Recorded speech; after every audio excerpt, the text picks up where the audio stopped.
완강한 의지와 열린 마음, 이 두 가지의 균형을 잡기는 쉽지 않다. 그러나 이를 해내는 리더야말로 굉장히 특별하고 매력적인 사람으로 보인다. 이러한 딜레마를 극복한다면 인재들을 끌어당길 수 있다.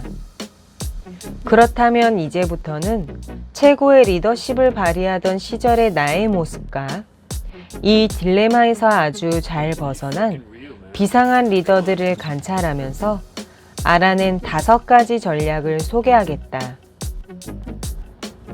원칙에 입각해 리더십을 발휘하라. 존은 각 팀원에게 지기에 맞는 권한은 줄 수 있지만 영향력은 개인이 알아서 얻어야 한다고 일렀다. 공개적으로는 우리를 지지해도 개인적으로는 냉정한 시선으로 지켜보았던 것이다. 그는 지나치다 싶을 정도로 늘 간대함을 베풀며 팀원들의 가능성을 믿었다.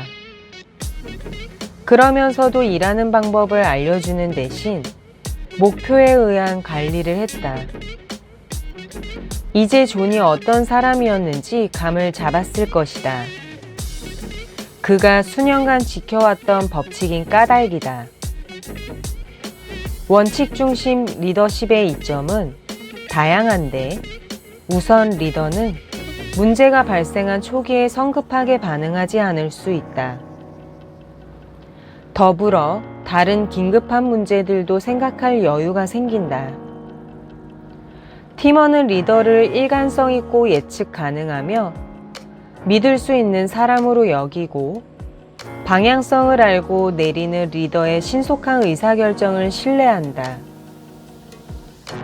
리더가 원칙에 따라 리더십을 행사할 때 그 원칙은 중요한 결정을 인도한다. 확실한 원칙을 세우고 이를 엄격히 지키는 리더는 신선한 아이디어와 변화에 개방적인 자세를 취할 수 있다.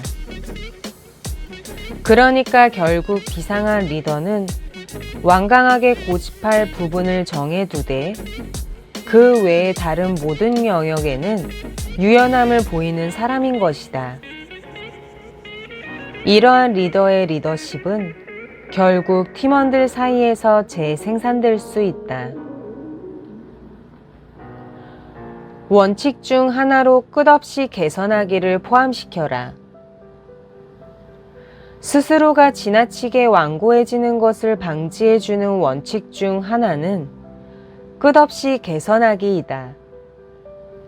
사람들은 나이를 먹으면서 자신이 발견한 효과적인 원칙을 계속 지켜나가고 싶은 마음에 자신의 방식대로 굳어지려는 경향이 있다.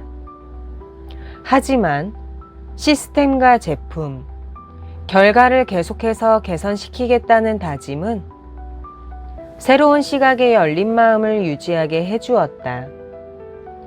이 덕에 우리는 헤비튜드라는 트레이닝 시스템을 종이 서적에서 킨들의 이북으로 그 다음 온라인 플랫폼으로 나중에는 휴대기기의 앱까지 확장할 수 있었다. 각 단계에서 어려움은 있었지만 나는 과정보다 결과에 더 가치를 두었다. 드릴비트 시장의 원칙을 적용하라. 공구와 드릴비트를 판매하는 전기드릴 회사 사장은 발령받은 첫째 날 직원들을 만나 사업 현황을 보고받았다. 부사장들은 하나같이 연간 드릴비트 판매량을 자랑했고 드릴비트 시장의 60%를 장악하고 있다는 점에서 장밋빛 미래를 장담했다. 보고가 끝나자 사장은 미소를 띠면서 자리에서 일어서더니 모두의 정신을 번쩍 들게 했다. 현재 모든 것이 순조롭게 흘러가지만 우리는 중요한 사실 하나를 잊고 있습니다. 드릴비트를 위한 시장은 존재하지 않습니다. 사람들은 침묵 속에서 사장을 응시했고 그는 이어 말했다. 드릴비트 시장은 구멍을 뚫기 위해 존재합니다. 누군가가 더 획기적인 방법으로 구멍을 뚫는 날, 드릴비트는 쓸모없는 물건이 될 것입니다. 이 조직은 흔히들 빠지는 함정에 빠져 있었다. 자사의 제품과 깊은 사랑에 빠진 나머지 고객들의 제품 구매 이유를 망각했던 것이다. 사람들이 드릴비트라 부르는 금속 조각을 구매하는 유일한 이유는 해결해야 하는 문제, 나무 조각에 이 구멍을 뚫어야 하기 때문이다. 만약 어떤 회사가 적당한 가격으로 더 쉽게 구멍을 뚫을 수 있는 레이저를 개발한다면 그때도 드릴비트를 사려고 하는 사람이 있을까? 음반 산업도 마찬가지다. LP판이 카세트 테이프로, CD로 전환되었으며 지금은 세계 최대 음원 스트리밍 서비스와 애플 뮤직의 시대에 당도했다. 이 모든 매체는 드릴비트이고 음악은 구멍인 셈이다. 비상한 리더는 수단과 목적을 절대로 혼동하지 않는다. 프로그램이자 제품을 목적과 분리해서 생각한다. 유능한 리더는 항상 다음 세 가지를 실천한다. 첫째, 드릴비트가 아닌 구멍 뚫는 법에 초점을 둔다. 둘째, 구멍을 뚫을 수 있는 새로운 방안을 늘 강구한다. 셋째, 드릴비트가 아닌 구멍을 뚫는 도구를 고객에게 판매한다. 이제 고객들에게 제품의 특징을 설명하며 설득하기를 멈추고 결과에 중점을 두자. 그렇게 한다면 현재에 옳은 것을 고수하면서도 미래에 옳은 것을 수용하는 일에 훨씬 능숙해질 것이다. 피로스의 승리를 피하라.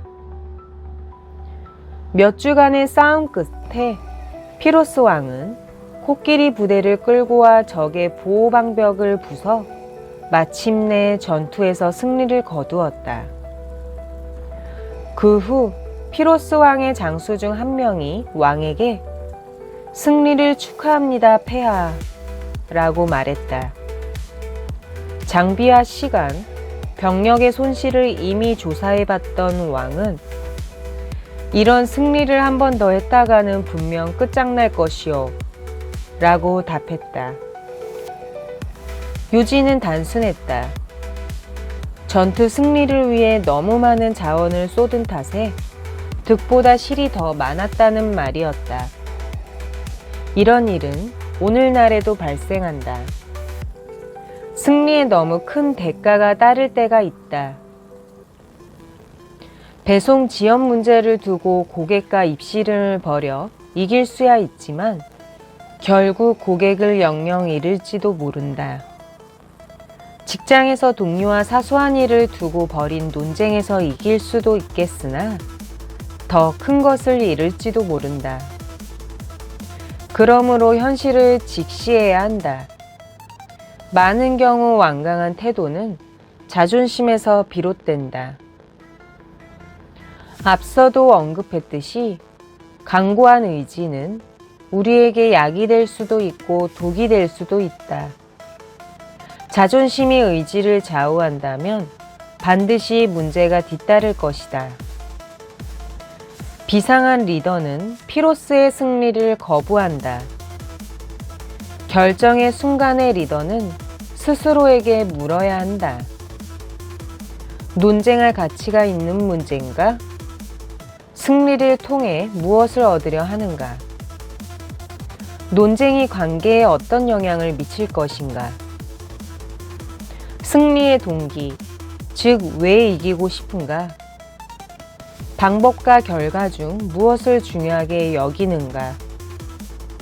프로젝트의 세부 사항과 이해관계자들과의 관계 중 무엇을 소중히 생각하는가? 질문에 답을 하다 보면 어떤 부분에서 완고한 태도를 취해야 하는지 알게 될 것이다. 미래는 젊은 사람들의 것임을 기억하라. 트루에켓 씨가 첫 식당을 차렸을 당시 세상이 이제 막 변하고 있었다. 베이비붐이 시작되면서 세상은 확장하고 이동하고 다른 형태로 변모하고 있었다. 그는 몇십 년의 경력을 쌓고 나서야 최고의 아이디어가 자신보다 어린 리더에게서 나올 수 있음을 깨달았다. 이 사실은 확고한 의지를 지닌 리더도 오픈마인드를 가질 수 있도록 한다. 내일의 땅에서는 젊은 세대는 원주민, 기성세대는 이주민인 셈이다. 젊은 사람들이 어른들보다 더 빠른 속도로 새로운 현실에 익숙해지는 세상이 되고 있으므로 리더는 원주민의 말에 귀를 기울이고 열린 마음을 유지해야 한다.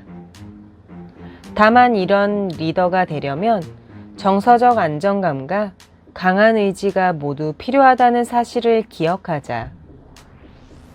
반대되는 아이디어를 소화할 수 있을 만큼 정서적으로 안정되어야 하고, 단지 새롭다는 이유로 모든 아이디어를 의심 없이 받아들이지 않을 만큼 뚝심이 있어야 한다.